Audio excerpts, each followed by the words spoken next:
જય ગુરુ મહારાજ. નમસ્કાર મિત્રો, આપણે આવી ગયા છીએ એક બોટાદ જિલ્લાનું રાણપુર તાલુકાનું અળવ ગામ. ત્યાં એક એવા મહાન સંત જે આપણા નિરાતમાં લગભગ 40 વર્ષથી એમને ઉપદેશ લીધેલો છે અને 40 વર્ષથી સેવા બજાવે છે.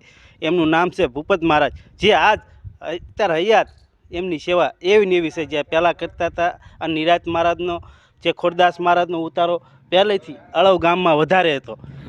આપણે એવા મહાપુરુષ પાસે જઈ રહ્યા છીએ સત્સંગ જ્ઞાનની વાત કરવા. જય ગુરુ મહારાજ.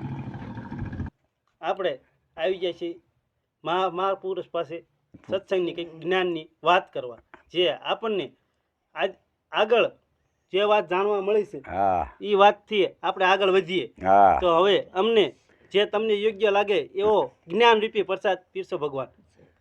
સદગુરુ મહારાજની જય. પરિચય નથી કહેવાનો. તમે તમારા ગુરુ મહારાજનો પરિચય, તમારો પરિચય પ્રભુ આપો. મારા ગુરુ મહારાજ ખેડા ખોડીદાસ મહારાજ, અને 40 વર્ષ થયા મેં સમજણ લીધી. એમાં 14 વર્ષ મેં સારું કામ કર્યું અને એક દહકો. તમારો પરિચય. મારું નામ ભૂપતભાઈ નાનુભાઈ બાવળિયા, આમ વાઘેલાથી ઓળખાવશું. વાઘેલા આમ બાવળિયાથી ઓળખાવીશ. અને ગુરુ મહારાજને જ્યારથી ખોડદાસ મળ્યા ને ત્યારથી મારો જીવનમાં પલટો આવી ગયો હતો. આમ મેં રાજકારણ કર્યું પણ ભ્રષ્ટાચાર નથી કર્યો. એ 100%. કોઈ આંગળી સીંધે તમે કાંકરી ખાઈ ગયા, રોડ ખાઈ ગયા, ડામર પી ગયા, એવું કોઈ કહે એવું છે નહીં.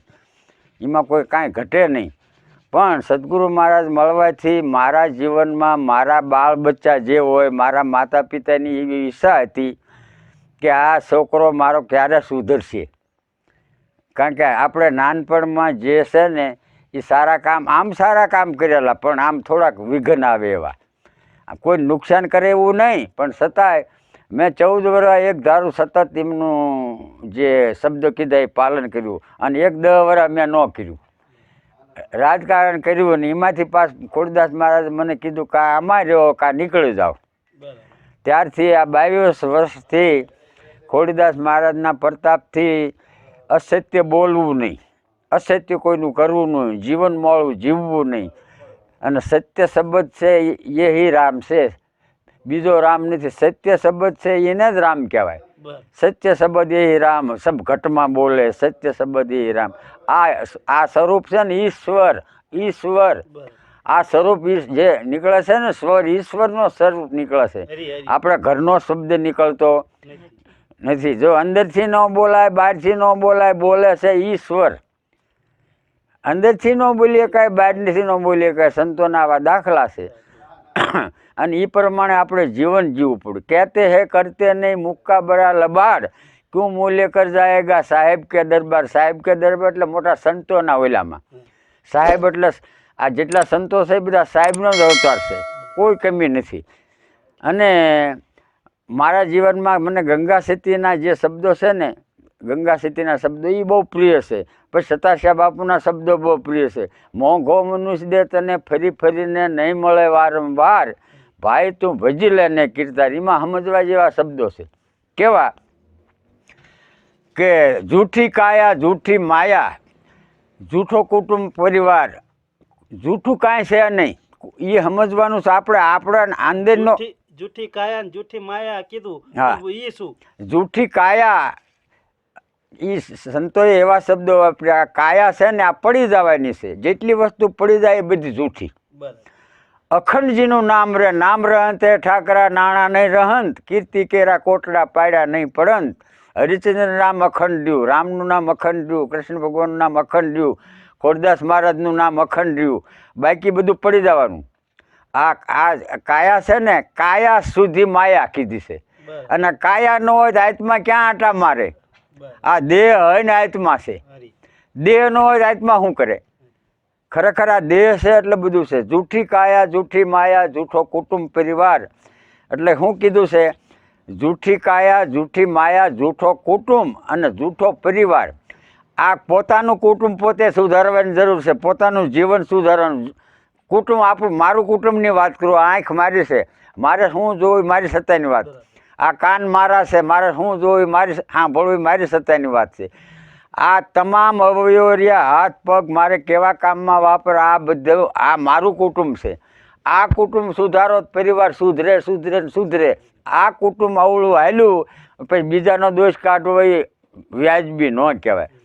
લગા શકો તો બાગ લગાના, આગ લગાના મત શીખો. ઝાઝા સંતોમાં શું છે, ઓલા ભાઈ આમ બોલે તો આ ઓલા ભાઈ એની વાત કાપે, એ અયોગ્ય કહેવાય. દુશ્મન કોણ કહેવાય? વાત જે કાપે ને એ દુશ્મન કહેવાય. જૂઠી કાયા, જૂઠી માયા, જૂઠો કુટુંબ પરિવાર. પછી રાજા ગોપીચંદ અને ભરતરી છોડી ગયા ઘર બાર. ઘર બાર એટલે આ રહેવાનું મકાન છે, અને ઘર તો આ પોતાનું ઘર આપણે છે, આ ઘરમાં રહેવાનું. આ ઘરથી જ તમારે જે કરવું હોય થાય, નહીંતર થાય નહીં. પછી ગંગા સતી શું કહે? વચન વિવેકી જે નર ને નારી પાનબાઈ, બ્રહ્માદિક લાગે તેને પાય. વચનમાં કેટલો ભાર છે. વચન એટલે બોલીને બીજું બોલે ખોટું. સત્ય છે વચન. વચન વિવેક એટલે કીધું બોલીને બીજું ન બોલે એને સંત કહેવાય. અત્યારે તમને હું કહું કાલે તમારે બોલે આવીશ ને પછી મારે અગવડે આવીને મારે આમ ફલાણું કાપી નાખો તો એ વ્યાજબી ન કહેવાય. હરિશ્ચંદ્ર રાજા બોલીને નથી બોલવા હાટું વેચાણા. બીજું હું, અમારે ખોડદાસ મહારાજ જીવન એવું હતું, એમના ગુરુ લાલજી મહારાજ હતા. ઉપાડો. એમના ગુરુ લાલજી મહારાજ હતા, એમના ગુરુ પરસોત્તમ મહારાજ હતા. હો, અરે એની વાત જ જવા દો. પરસોત્તમ મહારાજના હિસાબે આ એમના, હા, અને માયા કહેતા હોય તો નિરાતમાં બીજી જરૂર. રામનો હોય વાય લવકુશનો હોય એનું કોણ નામ લે? એટલે કોઈ એમ કહેતું હોય કે સંસાર છે દુઃખરૂપ છે, દુઃખ નથી. એમાં સત્યમાં હાલો. સત્ય શબ્દ એહી રામ, એને રામ કહેવાય. જૂઠી કાયા, જૂઠી માયા, જૂઠો કુટુંબ પરિવાર. આપણે વાતું કરી પણ આપણે બધું જૂઠું ઝકવવાનું. આંખે જે તે જોવાનું, આથી જે તે કામ કરવાના. તમારું કુટુંબ પહેલાં સુધારો તો પરિવાર સુધરે સુધરે ને સુધરે. તમારું કુટુંબ ખરાબ એટલે ભાઈ પરિવાર ખરાબ થાય થાય ને થાય, એમાં કાંઈ ઘટે નહીં. અતિ લોભમ પાપમ નષ્ટમ.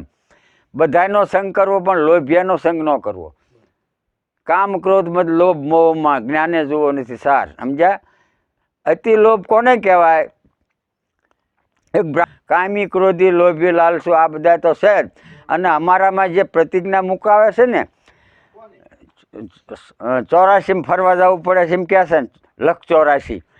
પણ કામ, ક્રોધ, મદ, લોભ, મોહ ને ઈર્ષા એટલું છોડીને ક્યાંય ન જવું પડે. પહેલાં આ છોડવું પડે. કામ, ક્રોધ, મદ, લોભ, મોહ ને ઈર્ષા આટલું છોડીને 84નો ફેરો રહેતો જ નથી. અને પછી આપણે માણસ નથી હોતા. ગુરુ મહારાજના ચરણે જાય તો એમ કે તમે શું છો? તો કે માણસ છું. તો કે કેવી રીતે કહેવાય? તો કે એ અમને ખબર નથી ને ઘણા કે. અને ગુરુ મહારાજ પાસે જવું પડે, તમારી પાસે જવું પડે, કોરી સિલેટ લઈને બેહાય. મને કાંઈ ખબર પડતી નથી, મને અનુભવ નથી, તમે જે કહો એવું માનમાં તૈયાર છું. આવું હોવું જોઈએ. પછી ગુરુ મહારાજ કે તમારે 5 પ્રતિજ્ઞા લેવી પડે છે. લેવડાવે છે ને આપણને કે દારૂ જુગાર ચોરી જાય આ બધું છોડાવે. પછી માણસ તો જન્મતો જ નથી જ. અને તમારું નામ રાજુભાઈ ક્યારે પડ્યું? 6-7 દી પછી રાજુભાઈ. ને જૈનમાં તારે કોઈએ નથી કીધું કે હું રાજુ જૈનમાં કીધું કોઈએ? સંયમ જૈનમાં છે પણ કીધું હે ગંગા સતીએ ચોખ્ખું કીધું છે. પિંડ બ્રહ્માંડથી પરસે ગુરુજી. પિંડ બ્રહ્માંડથી પરસે ગુરુજી, તેમનો દેખાડું તમને દેશ. ગંગા સતી એમ જ બોલીએ ત્યાં નહીં માયાનો લેશ. માયા ન્યા નથી. બાકી આ તો માયામાં બધા છે. કયો માયા બહાર છે? કોઈ મકાન કેમ બનાવ્યા, બંગલા કેમ બનાવ્યા, ગાડીઓ કેમ ખરીદી? માયા ન હોય તમે વાહન નથી. પિંડ બ્રહ્માંડની વાત કરી પ્રભુ. હા, ઈ શું ભગવાન? એનો પિંડ બ્રહ્માંડ જુઓ. આ આખું છે વિશ્વ બ્રહ્માંડ કહેવાય. આ પૃથ્વી છે વિશ્વ બ્રહ્માંડ કહેવાય. આ શરીર છે પિંડ બ્રહ્માંડ કહેવાય. આ પિંડ બ્રહ્માંડ, ઓલું વિશ્વ બ્રહ્માંડ. અને આ બોલે પર છે.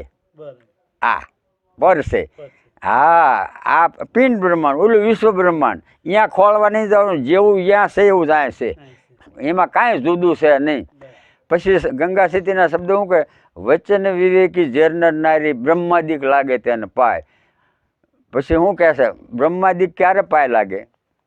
વચનમાં રહેતા હોય તો લાગે. હે પછી અંતર ભાંગ્યા વિના ઉભરો ન આવે, ન થાય સાચે સાચી વાત.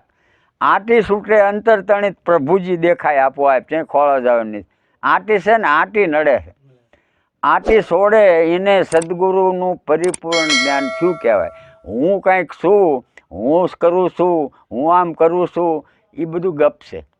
આપણીથી કાંઈ થાય નહીં, એક પાન ચાલે નહીં ઈશ્વરની ઈચ્છા વિના. કૃષ્ણ ભગવાન ગીતાજીના શબ્દો છે. કૃષ્ણ ભગવાન ક્યારે બોલ્યા હોય કે હું તમે મૂકી દો. પછી એમાં ઘણા વાણીમાં ઘણું આગળ આવે છે, સત્સંગ રસ અગમ અપાર છે, પીવે પીવન કોઈ હાર. પણ કોણ પીવે એનો વાંય જવાબ છે, પણ એ કોઈ સંભાળતા નથી. સત્સંગ રસ અગમ અપાર, પીવે પીવન કોઈ હાર. પણ ક્યારે તન મન ધનની સુધી ભૂલે એ પીવે. આપ્યું છે કહેવા હાટું તો એ મેળ સત્સંગનો રસ લાગે નહીં. કહેવા ગુરુ મહારાજનું છે કહેવાનું, બાકી કાંઈ પોતાનું ધાર્યું કરવાનું એને કોઈ દી મેળ આવે નહીં. અને એવી વસ્તુ ગુપ્ત છે એક. કેવી ગુપ્ત છે, કોઈ કળી શક્યું નથી અત્યાર સુધીમાં. મોટા સંત હોય તો ન કળી શકે. ગુપ્ત વસ્તુ છે. 50 માણસ અત્યારની જ વાત કરું, આપણે જેટલા બેઠા હોય ભક્તો સંતો અને મોટો પરિવાર બેઠો હોય, તમે હામા માણાના શું મનમાં છે તમે ન કળી શકો.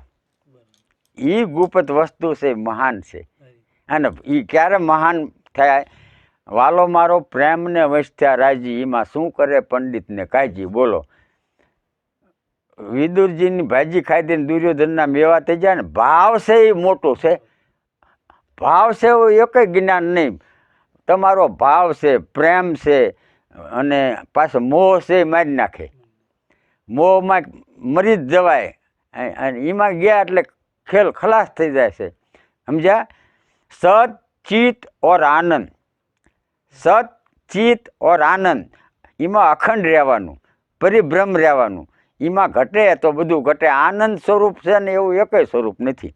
અખંડ રહેવા માટે શું કરવું? અખંડ રહેવા માટે આપણે જે નિયમ બહાર હાલવીને તો અખંડ ન રહેવાય.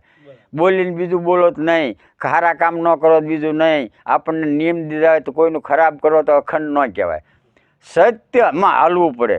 તમને કદાચ ખાવા ટાઈમે ન મળ્યો તો એમને કહેવાય ગમે ને ઘરે જાય કે ખારું હતું ને, એ બોલાય નહીં. હુવાનું સારું ન મળ્યું તો એમ ન કહેવાય સંતોને કે મને આ હુવામાં હરખાઈ ન હોય તો ઘેરે રહેવાય. એને અખંડ બ્રહ્મ કહેવાય. એમાં લક્ષ્ય હોવો જોઈએ. લક્ષ્ય જેનો પરિપૂર્ણ સદગુરુ મહારાજમાં લક્ષ્ય છે એને કોઈ દી કમી આવે નહીં. ગુરુ મહારાજ બધું જાણે છે. અને 1000 દાખલા સંતો તો આપે છે, મારે દાખલા દેવાની જરૂર હોતી નથી. છતાંય પણ આ જગતમાં સમજાયા સમજે નહીં જનાવરની જાત. અખો કે એમાં અમે શું કરીએ, નથી અમારી નાત. આ જે સ્પેશલ નાત હોય ગુરુ મહારાજની, એને આ શબ્દો સમજાય, બીજાને સમજાય એવું નથી. એનું કારણ છે કે ભૂલો ભલે બીજું બધું મા બાપને ભૂલશો નહીં. આ સત્ર પહેલું સમજવું પડે. માતા પિતાની સેવા કરતા શ્રવણ સર્ગે ગયો, ચોખ્ખા દાખલા છે. અને રામ તો એ પહેલાંના થઈ ગયેલા. શ્રવણને માર્યો તાર રામ બોલ્યા હતા, હે રામ, તારા રામનો જન્મ નહોતો થયો, દશરથ રાજાએ બાણ માર્યું હતું ને. એવા ઝીણા ઝીણી વાતો લાંબી લાંબી હોય છતાં પણ આ ટૂંકમાં સમજવાનું છે. સત્ય શબ્દ એ રામ કહેવાય. પછી તમે મોટા મોટા ભાષણ આપવું, હું કે ગુરુ મહારાજની કૃપાથી આનું આમ કરવું, ગુરુ મહારાજની કૃપાથી આમ કરવું, પણ તમે કેમ કરો છો એ તમારે વિચારવું પડે. સ્મરણ કોનું કરવું પડે? ભગવાન નામનું સ્મરણ કરે તમારું, એનું સ્મરણ કરો. ખોડદાસ મહારાજ કેવી રીતે જીવન જીવે એનું સ્મરણ કરો, કે ખોડદાસ મહારાજ કેવું સાદું જીવન જીવી ગયા એવું સ્મરણ કરો ને, તો તમને ખોટા બિઝનેસમાંથી આઘાર્યો, જૂઠું બોલવાથી આઘાર્યો, કોઈનું ખરાબ કરવાથી આઘાર્યો, આનું સ્મરણ કરવાનું. અને સાંજે સૂતી વખતે એનો હિસાબ કરવાનો કે આજ આખો દીમાં મેં કોનું ખરાબ કર્યું, કોના શેઢા કાપ્યા, કોનું વસ્તુ મેં લઈ લીધી, બોલીને કેટલું હું જૂઠું બોલ્યો. સાંજે એનું સ્મરણ કરો, બીજા દી બંધ થવું પડે. એમ કરતાં એનું સ્મરણ કરતાં કરતાં કરતાં તમને જ્ઞાન સ્વરૂપ પેદા થાય. કલેક્ટર બની જાય, 10માં નપાસ હોય ને કલેક્ટર બનાવી દે, શું ધંધો કરે? 10માં નપાસ થયેલો માણસ લાગવગથી તમે કલેક્ટર બેહાડી દીધો તો એને શું આવડે? આવડે કાંઈ? તો ઝાઝો ભાગ અત્યારે એવું હાલે છે. ટૂંકમાં સમજી જાવ, એ શબ્દો મારા બહુ ઘેરા છે કારણ કે આમાં થોડુંક આઘું પાછું રહેશે. હું કંઈક છું, મારું કંઈક આગળ વધવું પડે, મારું કંઈક વર્ચસ્વ ચાલવું પડે, અને એમાં જ જીવન છે. એ જીવન ટૂંકાવો ને કે ભૂંડા હાલ થાય છે હવની રીતે હવ હેરાન થવાના છે. મારે કોઈને કાંઈ કહેવાની જરૂર નથી. સદગુરુ મહારાજ કી જય. આજ આપણને ભૂપત મહારાજે બહુ આનંદ કરાયો કે સાચું મૂલ્ય શું છે, જીવન શું છે, જીવન કઈ રીતે જીવવું, કઈ રીતે આપણે આ વ્યસનથી મુક્ત થવું. આજ આપણને મહારાજે મોટો લાભ કરી દીધો છે. એમના દર્શન કરવાથી આજ એમને એક બીડીનો ત્યાગ કરી દીધો, એમને પોતે વ્યસનનો ત્યાગ કર્યો. જય ગુરુ મહારાજ. આજ મેં આ રાજુ મહારાજ જ કહેવાય છે, ભગત છે, પણ પ્રવીણ મહારાજના શિષ્ય છે ને પ્રવીણ મહારાજ મને અતિ પ્રિય છે. કારણ કે વકીલ છે પણ જીવન બહુ ઊંચું છે. વકીલ સાહેબ છે એમાં ના પડાય નહીં.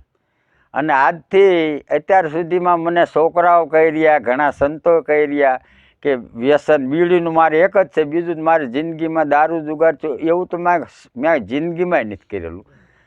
જુગાર રમેલો પણ નાનો હતો તારે. પણ આ બીડીનું વ્યસનથી મને ઘણા સંતો ભક્તો અને મારા ઘરના સભ્યો પણ કહે. અને નહીં, મારા શરીરને કોઈ નુકસાન નથી, મારું શરીર કોઈ મોડું પડતું નથી, પણ છતાંય આજથી રાજુભાઈ અને આ સંતો ભક્તો બોટાદથી આવી અને મારા ઘરે પધાર્યા છે, એટલે આજથી બીડીનો હું ત્યાગ કરું છું. હવે પછી જીવનમાં કોઈ દી બીડી પીશ નહીં, એની 100% મારી ગેરંટી છે. સદગુરુ મહારાજ આપણને ભૂપત મહારાજે મોટો લાભ આપ્યો કે આપણા જીવનમાં ગુરુ મહારાજે કેટલી પ્રેરણા કરી છે કે એક સામાન્ય એક બીડી જેવું તત્વ કોઈથી છૂટતું નથી. અને આ મહાપુરુષે આપણને એવા ધન્ય કરી દીધા કે આપણને જોઈને એક વ્યસન મુક્ત થયા. જય ગુરુ. અને બીજું એક કહું, ગુપ્ત વસ્તુ શું છે? માનો 50-100 માણસનો મેળાવડો હોય, 1000 માણસ હોય, ગુપ્ત કોને કહેવાય? ગુપ્ત જાણવું ને એ ગુરુ મહારાજે શબ્દો જાણ્યા કહેવાય. 500 માણસ બેઠા હોય તો બધાનું તમે અંદર ખાને શું રમી રહ્યું છે જાણી શકો નહીં. આ જાણવા માટે નિરાજ સંપ્રદાયના મહાન સંતોના આપણે એના ગુણ લેવા પડે, ગુણ લેવા પડે. અવગુણ કોઈના લેવાના નહીં. આટલા જેટલા નિરાજના સંતો છે અને એમાં કાંઈ ઘટે નહીં.